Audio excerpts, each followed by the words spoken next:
قال يا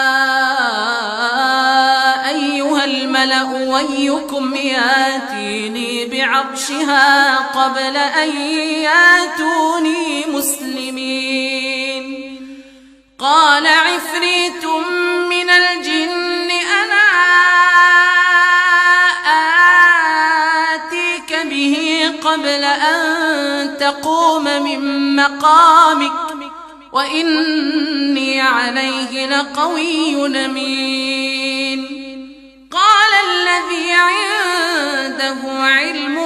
من الكتاب أنا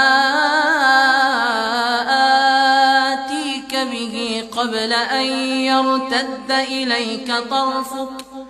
فلما رآه مستقرا عنده قال هذا من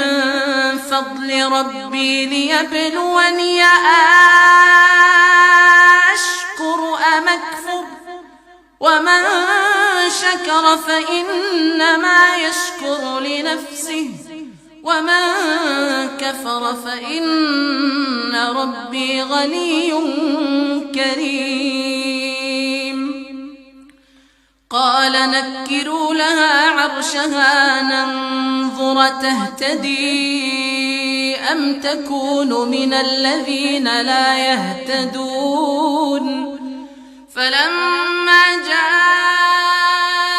قيل أهكذا عرشك قالت كأنه هو وأوتينا العلم من قبلها وكنا مسلمين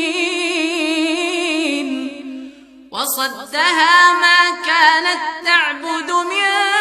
دون الله إنها كانت من قوم كافرين قيل لها ادخلي الصرح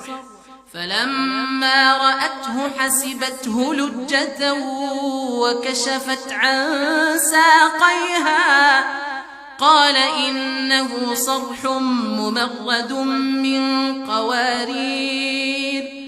قالت